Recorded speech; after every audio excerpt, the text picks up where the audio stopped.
여러분 안녕하세요, 블랙입니다. 오늘은 2020년 이야기를 해보겠습니다. 저에게 있어서 2020년은 뜻깊은 한 해였습니다. 비록 코로나 때문에 힘든 한 해를 보냈지만 투자 관점에서 보면 저의 기초자산을 많이 늘릴 수 있었습니다. 이것은 모두 구독자님들 덕분인데요. 제가 2019년도부터 유튜브를 시작한 이후 영상을 꾸준히 올렸습니다. 그런데 저는 영상을 생각 없이 올리는 게 아니라 영상을 올리기 위해 저도 꾸준히 공부를 합니다. 이걸 보면 구독자님들이 어떤 생각을 할까? 과연 내가 맞는 말을 하는 것일까? 이런 고민을 하다 보니 저의 실력도 조금씩 늘어난 것 같습니다. 이 자리를 빌어 다시 한번 감사의 인사를 드리겠습니다. 그러다가 제가 2019년 7월에 당군 일의 역대급 버블 장세라는 제목으로 여러분들께 부동산, 미국 주식, 해지용 금 이 세 가지를 추천드렸었는데요. 그리고 나서 정말로 당군 일의 역대급 버블 장세가 우리에게 찾아왔습니다. 코로나 이후 부동산, 주식, 여기에 비트코인까지 폭등하면서 많은 사람들에게 부를 안겨줬습니다. 하지만 또 다른 많은 분들은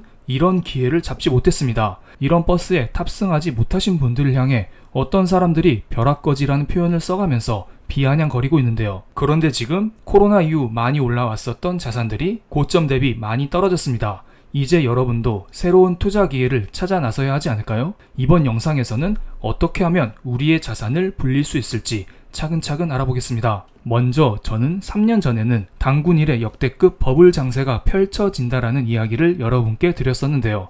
그리고 지금은 14년 만에 투자 기회가 찾아왔다라는 썸네일을 썼습니다. 코로나 버블이 2020년에 발생했으니까 어떻게 보면 2년 만에 투자 기회가 찾아왔다라는 표현이 조금 더 어울리지 않을까요? 그런데 2년 전 코로나 버블은 진짜로 당군 일의 역대급 버블 장세였습니다. 그렇기 때문에 아마 이 영상을 보고 계시는 여러분들이 살아 계시는 동안에는 이와 비슷한 버블을 겪을 가능성이 매우 낮아 보입니다. 아마도 다음 상승장은 코로나 버블 때만큼은 못 미치고 2008년 서브프라임 경제 위기 직후 회복기와 비슷한 움직임을 보이지 않을까 이런 생각이 듭니다. 그래서 제가 이번에는 2008년 서브프라임 경제 위기 이후 14년 만이라는 표현을 쓴 것입니다. 그리고 영상을 본격적으로 시작하기 전에 하나 짚고 넘어가야 할 게 있습니다. 오늘 영상은 저의 개인적인 생각에 불과하기 때문에 모든 책임은 영상을 보고 계시는 본인에게 있다는 점을 명심해 주셨으면 합니다. 저도 하나의 투자자에 불과합니다. 최근 영상에서 저는 1980년 스태그플레이션 상태와 지금의 장세를 비교해 드렸었는데요. 그러면서 증시 반등이 나오기 위해서는 일단 미국의 CPI가 꺾이는 모습이 나와야 된다. 그리고 나서 미국에서 금리 인하를 해야만 본격적인 증시 반등이 나온다. 이런 이야기를 여러분께 드렸습니다. 그런데 많은 분들이 저의 영상에 대해서 이런 댓글을 달아주셨습니다. 연준에서 인플레가 잡힐 때까지 금리 인상을 하고 있는데 이렇게 되면 좀비 기업들이 파산할 수 있지 않을까? 그리고 인플레 잡기가 쉽지가 않아 보이는데 과연 인플레를 잡을 수 있을까? 이러한 댓글이 많았습니다. 모두 다 맞는 이야기입니다. 인플레가 지속될 가능성도 충분히 있고 그리고 혹시나 인플레가 진정되더라도 앞으로 인플레가 다시 튀어나올 가능성, 쉽사리 잡히지 않을 가능성을 열어두면서 우리는 투자를 해야겠죠. 이것은 1970년대, 80년대 미국의 소비자 물가지수 차트입니다. 1980년 스태그플레이션 시대에서 미국의 소비자 물가지수가 연준의 타겟치인 2%에 근접하기까지 3년이라는 시간이 걸렸습니다. 이때에는 기준금리를 20%까지 올려서 3년 만에 겨우 물가를 잡은 것입니다. 그런데 지금은 시중의 유동성이 워낙 많이 풀려있기 때문에 금리를 20%까지 올릴 수 있는 상황이 아닙니다. 여기에서 러시아가 전쟁을 계속하면 더욱더 인플레를 잡는데 시간이 걸릴지도 모르겠습니다. 그래서 이런 이유로 많은 사람들은 인플레가 더 심해질 것이라고 이야기를 하시는 분들도 계시는데요. 하지만 인플레가 지속되면 결국 경기 침체를 맞이할 수 있기 때문에 이는 수요 둔화로 인하여 디플레이션 국면으로 다시 접어들 수도 있는 것입니다. 그렇다면 자연스럽게 인플레는 잡히게 되겠죠. 어쨌든 이러한 모든 경우를 고려했을 때 우리는 명심해야 할 게 분명히 있습니다. 첫 번째로 증시 바닥은 아무도 모른다는 것입니다. 현재 인플레가 지속되고 있는 국면이기 때문에 증시의 바닥을 함부로 논하기에는 무리가 있는 상태입니다. 그리고 두 번째, 증시의 바닥을 모르기 때문에 우리는 분할로 꾸준히 매수할 필요가 있습니다. 세 번째로, 인플레가 지속되는 환경에서는 연준은 돈을 더 이상 풀 수가 없습니다. 그렇기 때문에 성장주보다는 배당이 잘 나오고 실적이 잘 나오는 주식에 집중할 필요가 있겠죠. 마지막 네 번째, 시장이 어떻게 바뀔지 모르니까 경기 방어주를 포트에 꼭 가져가시기 바랍니다. 그럼 시장을 크게 미국과 신흥국 두 가지로 나눠보겠습니다. 미국은 ETF가 매우 잘 되어 있습니다. 그렇기 때문에 미국 주식은 ETF로 매월 분할 매수를 하는 게 좋고요. 신흥국 같은 경우에는 중국 ETF와 한국의 개별 종목들을 여러분께 설명을 드리겠습니다. 그럼 먼저 우리가 분할로 담아야 할 미국 ETF에는 어떤 게 있는지 체크를 해보겠습니다. 우리는 일반적으로 미국 주식하면 나스닥 성장주를 떠올리고 이러한 나스닥 지수를 그대로 모사하는 게 바로 QQQ라는 ETF가 있습니다. QQQ의 5년간 차트를 보면 최근을 제외하고는 꾸준히 상승하고 있는 것을 알 수가 있습니다. 그리고 이러한 QQQ에는 애플, 마이크로소프트, 아마존, 테슬라, 구글, 엔비디아, 메타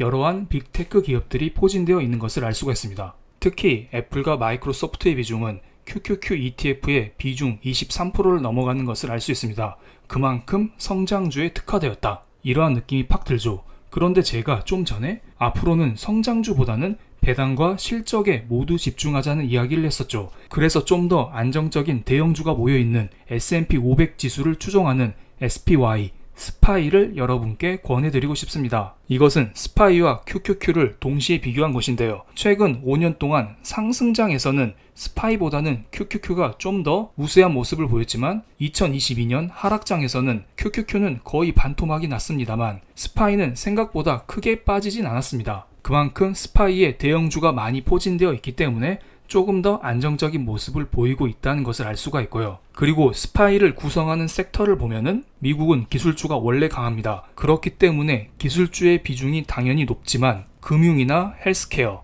소비, 에너지 여러 다양한 섹터들이 골고루 포진되어 있는 것을 알 수 있습니다. 최근에 많은 전문가들이 나와서 이제 성장주가 아니라 골고루 분산 투자를 해야 된다는 이야기를 하고 있는데요.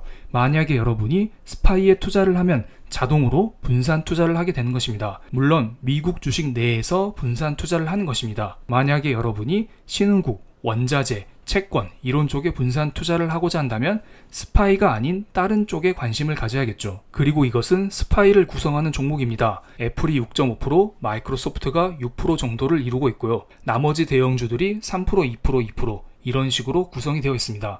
방금 전 QQQ에서는 애플만 비중이 12%가 넘어갔습니다. 그런데 스파이에서는 애플의 비중이 6.5% 정도입니다. 그만큼 기술주의 비중을 줄이고 배당 실적주의 비중이 높아졌다 이런 것을 알 수 있습니다. 버크셔 해서웨이, 존슨앤존슨 이러한 것들은 대표적인 배당주입니다. 그런데 S&P 500 지수에 투자하는 방법은 스파이만 있는 게 아닙니다. VOO, IVV와 같은 다른 ETF도 있습니다. 이러한 ETF를 비교할 때에는 수수료가 얼마인지 그리고 분배금을 얼마나 주는지 이것들을 체크할 필요가 있습니다. 스파이는 많은 사람들이 이용하고 있기 때문에 수수료가 다른 ETF 대비 조금 센 편입니다. 다른 S&P 500 지수 추종 ETF는 수수료가 0.03%인데 비해 스파이의 운용 수수료는 0.09%로 수수료가 꽤 센 편입니다. 그렇지만 다른 ETF에 비해서 배당률이 1.58% 정도로 배당이 생각보다 괜찮게 나오는 편입니다. 그런데 1년 배당이 고작 1.58%라니 생각보다 짜다는 생각을 하실 수도 있을 거라 봅니다. 그래서 요즘 유행하는 배당형 성장 ETF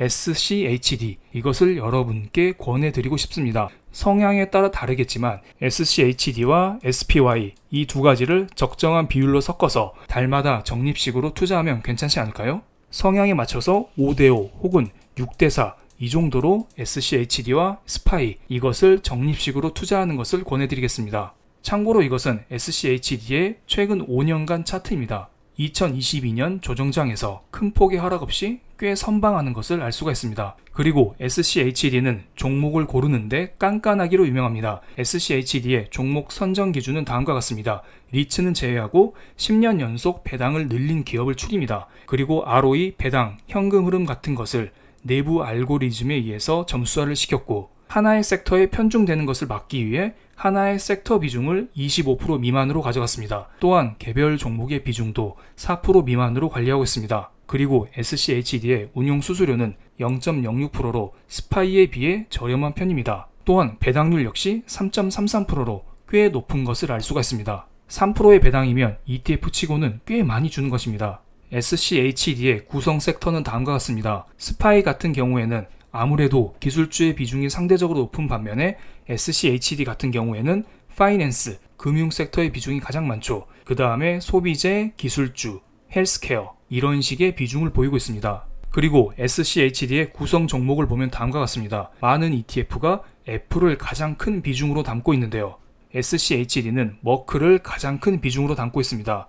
그리고 많이들 잘 아시는 배당주인 펩시, 코카콜라, 화이자 이런 종목들도 보입니다. 방금 전에 제가 개별 종목 비중이 4%가 넘어가지 않는다고 설명을 드렸었는데요. 이러한 종목 비중이 4%가 넘어간 것은 처음에 담았을 때는 4%로 담았는데 개별 종목의 주가가 오르면서 자연적으로 비중이 4% 이상으로 유지된 게 아닌가 이런 생각을 하고 있습니다.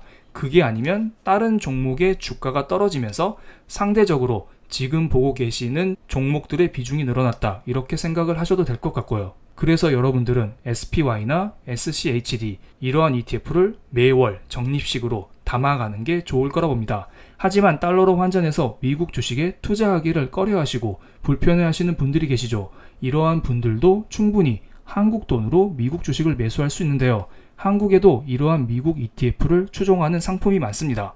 먼저 타이거 미국 S&P 500이라는 ETF가 있습니다. 이것은 스파이를 그대로 모사한 ETF인데요. 운용 수수료가 0.07%로 스파이에 비해서는 약간 저렴한 편입니다. 그 다음에 SCHD를 그대로 모사한 ETF로는 킨덱스 미국 고배당 S&P가 있습니다. 하지만 이것은 운용 보수가 0.5%로 약간 높은 수준입니다. 아마도 제 생각에는 한국에는 미국 고배당 ETF가 많이 없기 때문에 운용사에서 배짱 영업을 하는 게 아닌가 이런 생각이 들고요. 앞으로 많은 미국 고배당 ETF가 생겨나면 이러한 운용 수수료 역시 떨어지지 않을까 이런 생각을 하고 있습니다. 그럼 지금까지는 미국 ETF를 살펴봤고요. 이번에는 신흥국에서 중국 ETF는 어떤 게 있는지 이것을 체크해 보겠습니다. 앞으로 살펴볼 ETF 3가지는 모두 한국 증시에 상장되어 있기 때문에 한국 돈, 원화로 충분히 살 수가 있습니다. 요즘 미국에서 전기차와 신재생에 대한 투자를 엄청나게 하고 있습니다. 그리고 공산당의 규제로 인해서 미국의 플랫폼 관련주들이 많이 떨어져 있는 상태입니다.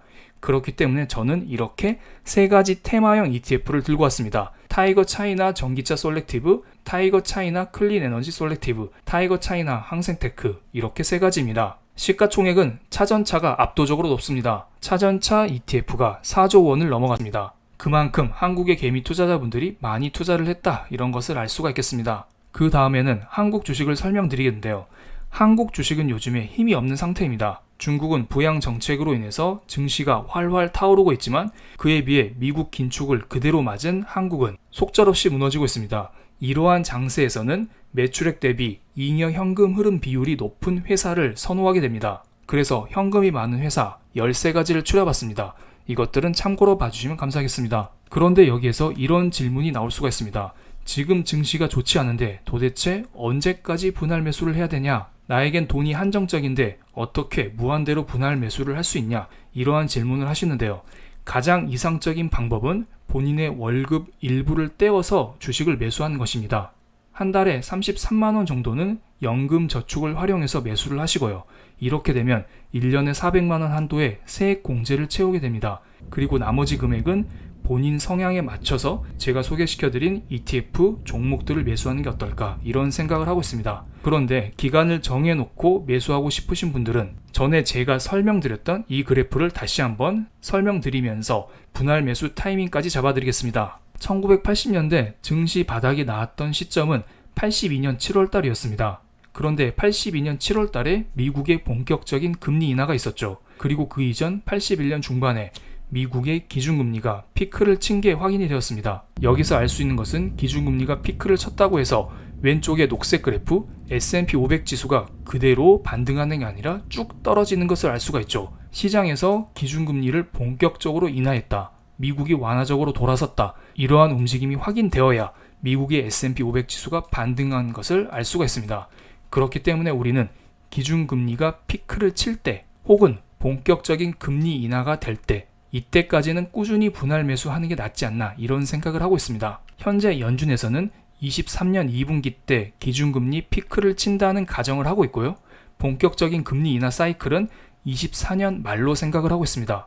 즉 앞선 논리를 그대로 적용하면 우리는 최소한 23년 2분기 혹은 24년 말까지는 꾸준히 분할 매수를 해야 하지 않을까 이런 생각을 하고 있습니다. 그렇기 때문에 우리도 이러한 기간 한도를 정해놓고 분할 매수를 하는 게 어떨까, 이런 의견을 드리고요. 또한 이것은 최근 연준의 기준으로 타겟팅된 미국의 기준금리 사이클입니다. 만약에 경기 침체가 더욱더 가시화되면 이러한 기준금리 피크치, 본격 금리 인하 시점, 이런 것들은 조금 더 왼쪽으로 당겨질 수가 있는 점 참고해 주시기 바랍니다. 지금 증시가 매우 힘든 상황이죠. 하지만 어둠 이후에 늘 밝은 해가 열렸습니다. 그렇기 때문에 지금 너무 낙담해하지 마시고 우리의 자산을 꾸준히 모아간다면 2020년 코로나 버블 때만큼은 아니지만 어느 정도 과실을 맺지 않을까, 이런 생각을 하고 있습니다. 그럼 오늘 영상 여기서 마치겠습니다. 감사합니다.